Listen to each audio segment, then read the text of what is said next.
எங்கள கடல் எங்கள சொத்து இது எல்லாருக்கும் அறிய வேணும். மற்றது இந்தியாவினுடைய உச்ச நீதிமன்றமே அவைக்கு 12 கிலோமீட்டர் எல்லை தாண்டி தான் தொழில் செய்யணும் அந்த நாட்டுக்கு போட்டால் ஏன்னா எங்கட நாட்டுக்கு அந்த சட்டம் செல்லாதோ?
கடல்பட பார்த்து கொண்டு நிக்குது.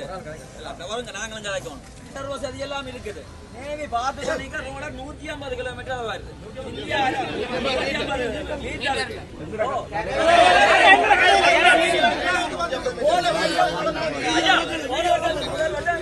ரோட இடிச்சு சண்டை செத்தாரு போட்டு போட்டான். நட்ட இடம் இல்ல. நாங்க கவுண்டர் ஐயாட்ட நட்ட இடம் கொடுத்தாங்க. முதல் கவுண்டர் ஐயாட்ட நட்ட இடம் வரையில இடிச்சுட்டு போட்டான். அங்க இந்தியா அரசியல்வாதிகள் சொல்லுதுகள் இங்க வார பார்த்து கொண்டிருக்கு. இந்த மக்கள் அவர் சொன்ன மாதிரி விழுந்த மாட்டுல வந்து திருப்பி திருப்பி நீங்கள் பனையான விழுந்தவன மாதிரி மிதிச்சு கொண்டிருக்கிறது.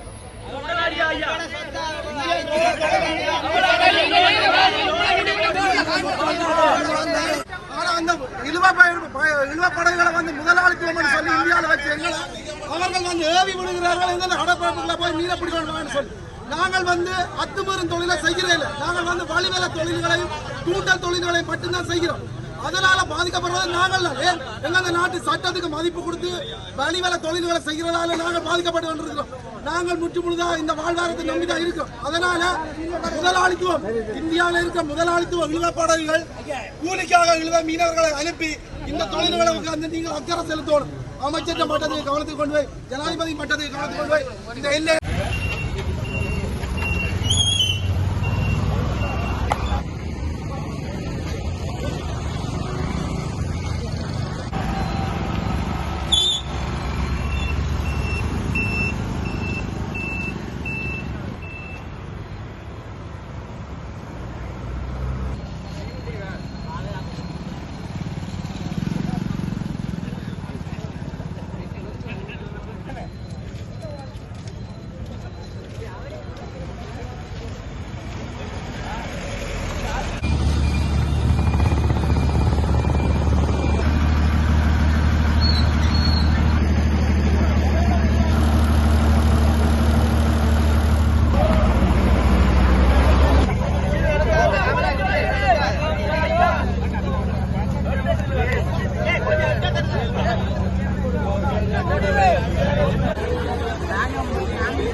அரசியல் இருக்கிற எதுவும் ஒன்றும் மக்கள்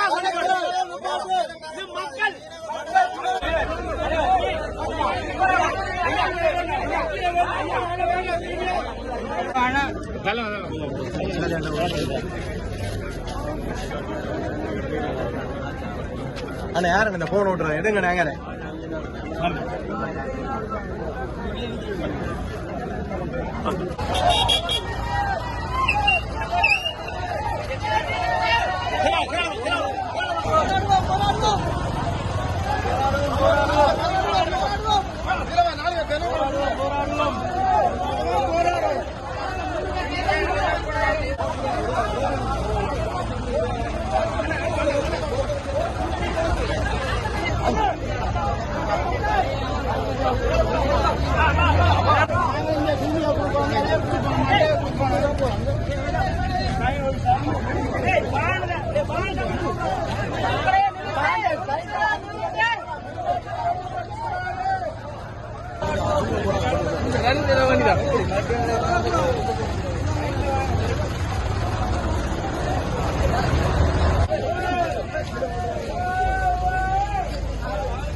வடமராட்சி கிழக்கு இந்த வடமராட்சி எங்கள் பிரதேசத்தின் முல்லைத்தீவு முதல் கொண்டு காங்கேசன்துறை வரைக்குமான கடற்தொழிலாளர்களுடைய பிரச்சனை. இது காலகாலமாக நாங்கள் கச்சேரியில் கொண்டு வந்து மகஜர் கொடுக்கிறதும் இது இந்த மகஜர் காலவதியாகி போறதும் இது எங்களுக்கு வழக்கப்பட்டதாக போயிட்டுது. ஆனால் இந்த முறையாவது இந்த அரசாங்கம், இந்த ஜனாதிபதி, இந்த கடற்தொழில் அமைச்சர் எங்களுக்கான முடிவை விரைவாக எடுத்து தருவோம். இன்றைக்கு விவசாயம் முற்றுமுழுதாக புயலாலே அழிக்கப்பட்டு விட்டது. எங்கள்கிட்ட இருக்கிற ஒரே ஒரு வாழ்வாதாரம் கடற்தொழில் மட்டும்தான். இந்த கடலால தான் எங்களை நாட்டை கட்டி எழுப்ப போகணும். நாங்கள் அப்ப இன்னொரு நாடு வந்து எங்களை வளங்களை அள்ளி விட்டால் நாங்கள் ஆரட்டி ஐயா போய் சொல்றது இந்த வளங்கள் நாங்கள் காப்பாற்றணும். நீங்கள் போடுற பருப்பரிசி சீனியாலே எங்களோட நாட்டை கட்டி எழுப்ப முடியாது. எத்தனை நாடு சேர்ந்தாலும் எங்கட நாட்டை கட்டி எழுப்ப முடியாது. அவனவன் வீட்டுக்கு அவனவன் தான் சொந்தக்காரன். அது மாதிரி எங்கள கடலுக்கு எங்கள மீனவர் தான் சொந்தக்காரன். அதுல எந்த மாற்று கருத்தும் இல்லை. ஆனால் எங்கள கடல் எங்கள சொத்து இது எல்லாருக்கும் அறிய வேணும். மற்றது இந்தியாவினுடைய உச்ச நீதிமன்றமே அவைக்கு 12 கிலோமீட்டர் எல்லை தாண்டி தான் தொழில் செய்யணும் அந்த நாட்டுக்கு போட்டால், ஏன்னா எங்கட நாட்டுக்கு அந்த சட்டம் செல்லாதோ? எங்களுக்கு கரையில இருந்து 12 கடல் மைலுக்கு அங்கால நீங்கள் தொழில் செய்யுங்க. ஏன் நீங்கள் எங்கள் எல்லைக்குள்ள வாரீங்க? சாதாரண விஷயம் அதுதான். இப்ப ஒரு எல்லைக்குள்ள 12 கிலோமீட்டருக்கு அங்கால தான் தொழில் செய்யணும், இழுவமடி போட வேணும், நிலத்தை இறக்குறதுண்டா அது அந்த எல்லையிலே இருந்து. அப்ப இந்தியால போயக்குள்ள உங்களுக்கு தெரியும். இன்றைக்கு இதுல இந்த போன்லயே இருக்குது, முல்லைத்தீவில இருந்து போட்டிருக்குது, கடல்ல ஃபுல்லா வெளிச்சம், ரோலர் வெளிச்சம், கட்டக்காடு போட்டிருக்குது ஃபுல்லா வெளிச்சம். இந்த வடமராட்சி கிழக்கு எல்லா இடமும் எல்லாம் பருத்துற எல்லாம் கரையில நின்று கொண்டு கடல் அடிக்கிறதுக்கு வீடியோ போடுகிறோம் எல்லா இடமும். அப்ப இந்த தீப பகுதி எல்லாமே இன்றைக்கு எங்கட கடல் வளம் ஒன்றுதான் எங்கள மக்களை காப்பாத்துறதுக்காக இருக்கிற ஒரே ஒரு சொத்து. இந்த சொத்துல கை வைக்க கூடாது. இனி கை வைச்சால் இனிமேல் நாங்கள் நடவடிக்கைக்கு இறங்க வேண்டிய ஒரு கட்டாயத்துக்குள்ள தள்ளப்படுவோம். ஏனடா போரும் கடல் யுத்தமும் எங்களை தாங்களாத்தான் ரோட்டுக்கு கொண்டது, எல்லாமே எங்களை தான் கொண்டது ரோட்டுக்கு. ஆனால் நாங்கள் கடலுக்கு இறங்க கூடாதுன்றத எங்களுடைய அமைச்சர்கள், எங்களுடைய நாட்டு ஜனாதிபதி எல்லாருமே சேர்ந்து எங்கள மக்களை காப்பாற்ற வேணும். நாங்களும் எங்களுடைய நாட்டை காப்பாற்ற வேணும்ன்றதுக்காக நாங்க சொல்லிக் கொள்றோம்.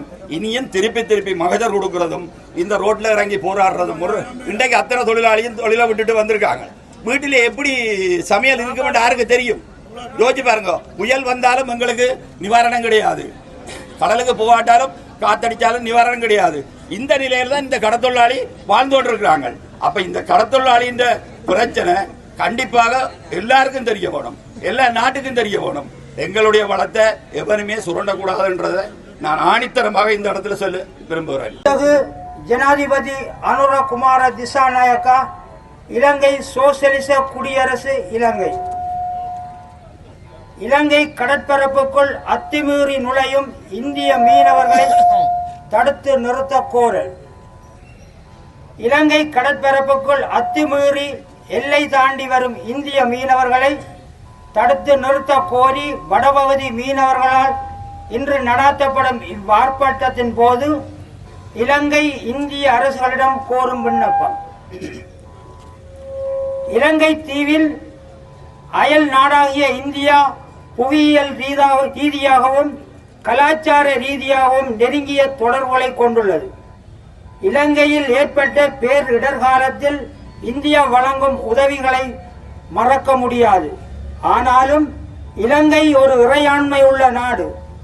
உலக நாடுகள் யாவும் தமக்கு உரிய நிலப்பரப்பு போல நிர்ணயிக்கப்பட்ட கடல் எல்லையையும் கொண்டுள்ளன.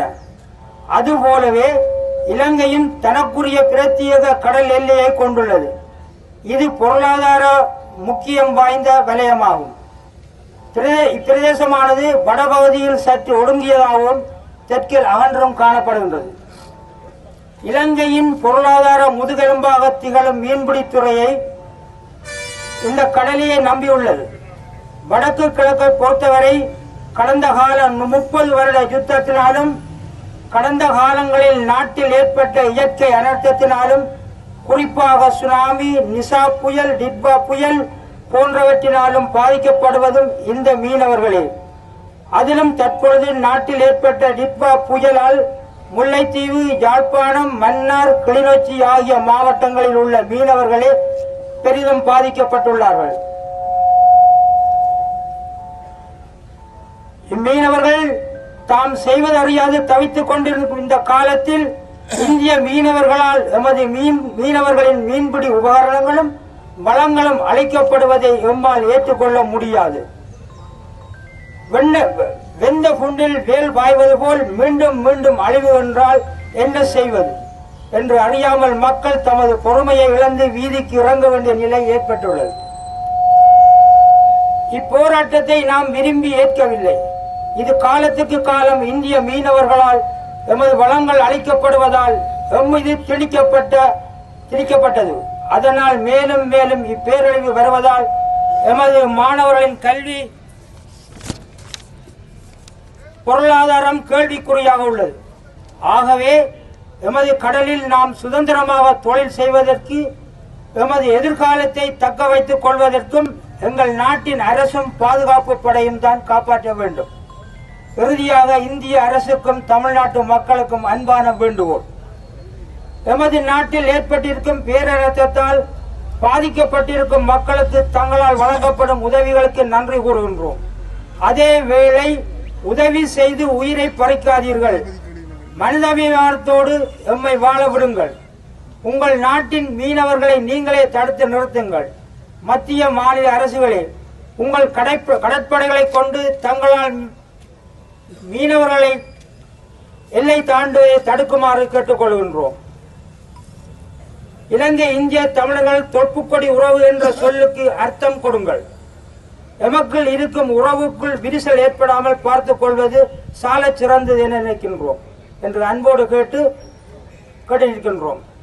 நன்றி. பிரதிகள் இந்திய மத்திய மாநில அரசுகள், கடற்றொழில் நீரியல் வளங்கள் அமைச்சு, அரசாங்க அதிபர், மாவட்ட செயலகம் யாழ்ப்பாணம், வடமாகாண ஆளுநர், உதவி பணிப்பாளர், கடற்றொழில் நீரியல் வளங்கள் திணைக்களம். நன்றி. எல்லை மீறிய இந்திய படகுகளுடைய இந்த தன்மை தொடர்பாக நீங்கள் கொண்டிருக்கின்ற இந்த கருத்து அல்லது உங்களுடைய நிலைமை ஏற்றுக்கொள்ளக்கூடியதாக இருக்கின்றது. ஏனென்றால் எங்களுடைய யாழ்ப்பாண மாவட்டத்தை பொறுத்தவரையிலே 25,000க்கும் மேற்பட்ட குடும்பங்கள் இந்த கடற்றொழிலோடு சேர்ந்து வாழுகின்ற ஒரு மாவட்டமாக எங்களுடைய மாவட்டம் காணப்படுகின்றது. எங்களுடைய மாவட்டம் கடந்து மாகாண ரீதியாக இத்தகைய இந்திய இழுவைப்படகளுடைய தாக்கம் நாங்கள் உணர்ந்து கொள்ளக்கூடியதாக இருக்கின்றது. அண்மையிலே கூட வடமாகாணத்திற்குரிய கடற்படை தளபதியோடு நான் கலந்துரையாடிய போது கூட இந்த விடயம் தொடர்பாக பல்வேறுபட்ட கருத்துக்களை நாங்கள் தெரிவித்திருந்தேன். ஏனென்றால் எங்களுடைய மாவட்டத்தினுடைய இந்த இழுவைப்படகினுடைய தாக்கத்தினாலே முழு மீன்வளமும் அழியக்கூடிய ஒரு நிலைமை இருக்கின்றது.